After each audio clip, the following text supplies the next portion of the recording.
बचाउने भावना र सत्य बचाउन सक्ने सामर्थ्य शक्ति देशको प्रेम उहाँहरू सबैको मनमा छ मलाई के होइन यहाँले को राजा बन्छ भन्ने प्रश्नको उत्तरै छैन भने चाहिँ यहाँ त धेरै धेरै व्यक्तिहरूले म राजा हुनुपर्छ दलितको प्रतिनिधि गर्दै खगेन्द्र सुनारले पनि उहाँ म राजा हुनुपर्छ भन्नुभएको छ त्यो हिसाबले हो भने चाहिँ त्यो हिसाबले हो भने सत्यलाई साथ दिनुपर्छ सत्य भनेको पृथ्वीनारायण शाहले बनाउनु भएको देश हो अनि त्यो सत्यलाई नै साथ दिएर राजा बन्नुपर्छ सत्यलाई बदल्न सकिँदैन सत्य भनेको सत्य तपाईँको विषयमा साथ परिवार गर्नु हजुर यस्तो हो कि राजा भन्ने बित्तिकै हाम्रो साधारण मान्छेहरूको बात हुन्छ है राजा भन्ने बित्तिकै हिजोको राजा वाला राजा होइन कसै कति पटक भनौँ हामीले राजा किन भन्ने कुरा भएपछि कि देश सकिन ल्याइसक्यो अनि यो भ्रष्टाचारी नेताहरूले ल्याइसके यो देश बचाइदियो त हामीले बनाउन पाउँछौँ नि त देश बचाउनको लागि बसिदिनु न भन्नको लागि कि राजा जहिले पनि के फरक परेन कि जनताले त्यस्तो गरेर देखायो नि त जनता त त्यस्तो अवस्था आयो देश बचाइदिनु भनेर अरूलाई गुहार्नु पर्ने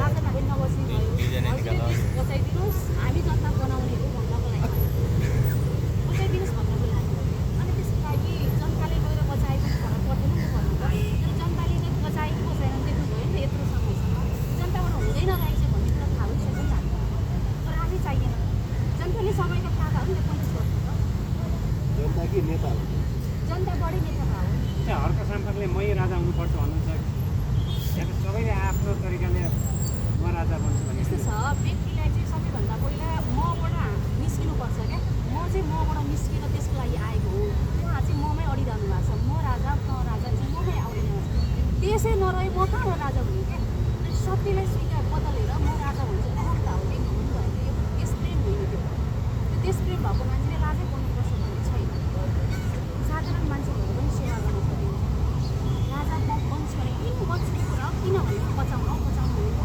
जो हो राजा उसले बचाउनु उहाँहरू पनि प्रेम हुन्छ किनकि देश गयो भने हामीलाई पुण्यको विदेशमा गएर अहिले पनि जनता विदेशमा बसिरहेको छ त्यो जिन्दगी हामी जिउन सक्छौँ तर राजालाई लाज हुन्छ क्या आफ्नो देश सचेर भोलि अर्काले आएर आक्रमण गरिसकेपछि त्यो आफ्नो पुस्ताले बनाएको देश आज अर्काले लग्यो भने उहाँलाई प्लासमा अप्ठ्यारो हुन्छ क्या तर हामीलाई अप्ठ्यारो हुँदैन हामी त विदेशमा गएर बस्नुहुन्छ तर राजा रहनु भयो भने राजा त मेरै इज्जत जान्छ मेरै अगाडि म अरूको गुलामी गर्नुपर्छ भनेर त्यो लाजले पनि देश बचाइदिनुहुन्छ यो चाहिँ 100% नाइस सट नाइस सट हाम्रो लाज छैन हामी त करोडौँ पैसा पायो भने कहिले गइदिन्छ विदेश तपाईँ हामी सबै गइदिन्छ तर राजा देश त मेरो पहिचान हो नि त पहिचान मेरो माथि पछि हैकम गर्छ भने म त्यो सहन सक्दिनँ भन्नुहुन्छ त्यतिको लागि चाहियो हो अरूको लागि तर नेपालमा गणतन्त्र आइसकेपछि राजा ज्ञान गर्दा त आफै गति त्याग्नु भएको थियो नि कति त्याग्यो कि तगायो विश्वास गर्नुहुन्छ धर्मले के भन्छ भने जस्तो अहिले मैले भने हत्या हिंसा नगरिकन परिवर्तन गर्नुहुन्छ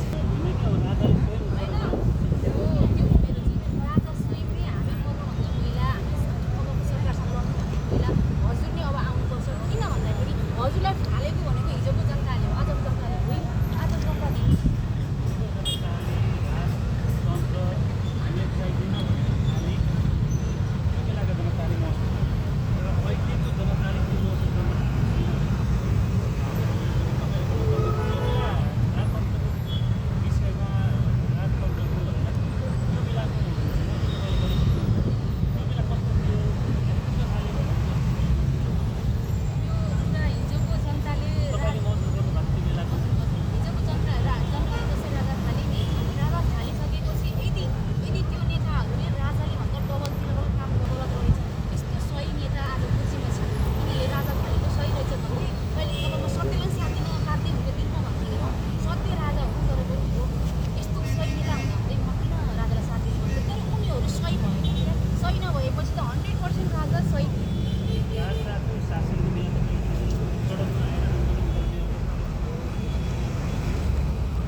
लड्दाखेरि कुन तरिका अप्नाए काठमाडौँको तरिका अप्नाएर पनि यदि उनीहरूले राम्रो काम गरिदिएको भए म गलत भन्दिनँ कि उनीहरूले नराम्रो काम गरिदिएर चाहिँ राजशास्त्र चाहियो चाहिँ फेरि अनि किन चाहियो भन्दा देश बचाउन चाहियो म हिजोको नेता राम्रो थिएँ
भयो गर्नुभयो म भन्छु।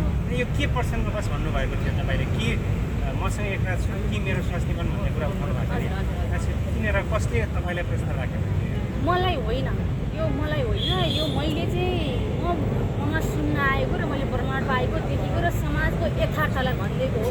त्यसमा प्रमाण छैन, प्रमाण यो हो भनेर छैन, तर यथार्थ नै यही हो कि एउटा महिला घर छोडिसकेपछि उसलाई कि डिभोर्स गर्नुपर्छ पैसा कमाउनको लागि।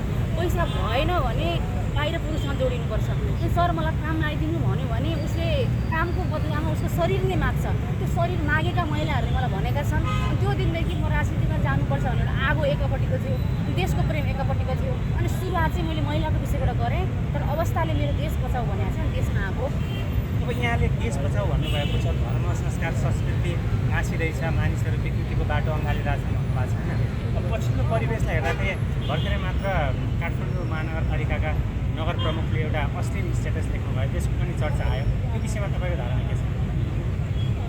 मैले त्यो धेरै पटक भनिसकेँ, मैले त्यो हेरेकै छैन।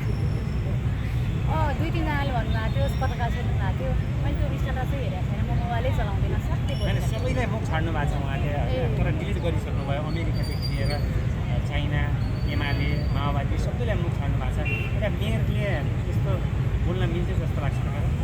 त्यो भनेको धैर्यताको सीमा हुन्छ, सायद सीमा नागिसकेपछि बोल्नु भएको जे राम्रो होइन, तपाईँ धर्म र संस्कृतिमा कुरा गर्दै अनि अश्लीलतालाई राम्रो हो भन्ने त्यो पनि कसलाई फर्कायो भन्नेमा हुन्छ क्या, कसलाई भन्यो भन्नेमा हुन्छ क्या। म चाहिँ ट्राई त्यसमा बालेन्द्रले बोलेको अश्लील तपाईँलाई ठिक लाग्यो? हामी माथि भएको विदेशीले गरेको व्यवहार हामीलाई हेपाइ, नेपालीलाई कति हेप्छ क्या विदेशीले, हेप्न त है। अनि त्यसपछि नेताहरूले गरेको व्यवहार यो सबैमा एउटा सीमा हुन्छ धैर्यताको होइन। धैर्यताको सीमा नै फुटिसकेपछि त्यो आक्रोश पोखिएको हो। त्यसलाई त्यो उनको पर्सनल जिन्दगीमा यस्तो व्यक्ति भन्दिनँ क्या म। उहाँहरूको आक्रोश पोख्ने तरिका हुन्छ, त्यो तरिका हो होला। तरिका गलत होला, शब्द गलत होला, तर त्यो आक्रोश पोख्नु भएको हो। त्यो आक्रोशलाई चाहिँ सही भन्छु, तरिका गलतै हो तर त्यो चाहिँ। त्यसो भए अब अन्तिममा तपाईँको यो आन्दोलन भनौँ कि यो शान्तिपूर्ण प्रदर्शन भनौँ कि यो बस्नुभएको छ नि कति दिनसम्म हो? यो चाहिँ जनताले जब राजाले पनि अब मै जानुपर्छ भने दुई बुझ्छन् भन्ने सन्देश नपाएसम्म र राजनीतिक अब राजा फर्किने सम्भावना नभएसम्म नागरिकलाई तपाईँले सन्देश पार्नको लागि यसरी बस्नुभयो, तपाईँको यो आमरण अनसन होइन? आवरण अनसन चाहिँ के हिसाबले हो भने म धर्ममा विश्वास गर्छु। त्यसैले म यहाँ आइसकेपछि आवरणको रूपमा बसेर मैले ध्यान तपस्या गरेर यदि शान्ति फर्किन्छ भने त्यो हिसाबले हो। मलाई यो चाहिन्छ नै, नत्र म मोर्चुवाला चाहिँ होइन। सेतो वस्त्र धारण गर्नुको कारण चाहिँ के हो? यो शान्तिको प्रतीक हो, शान्तिलाई फर्काउन चाहन्छु म। यो नेताहरूले अशान्ति नै मचाए देशमा, अशान्ति भयो, आफ्नै बाउबाट छोरी बलात्कार भयो, धर्म हरायो, अनि अशान्ति मच्यो। त्यसैले म शान्ति चाहन्छु। पहिलेसम्म बस्नुहुन्छ भन्ने कुरा तपाईँलाई पनि थाहा छ? अनिश्चित हुनसक्छ, महिनौ वर्ष। हजुर, यो त जति किनकि म अठोट बोकेर आएको छु, मैले चिनिसकेको छु। यही हो माध्यम, यही हो जनता बचाउने। तपाईँ हामीको रगतको खोलो नबग्न दिने माध्यम यही हो, छैन अरू। यसरी त कमजोर हुनुभयो त तपाईँ फेरि। यसको विकल्पमा म फलफुल खान सक्छु, पानी खान सक्छु समय लाग्यो भने। अनि अन्न चाहिँ खान्न, किनभने म ध्यान पनि गर्छु। होइन, तपाईँको माग पनि सरकारसँग छैन।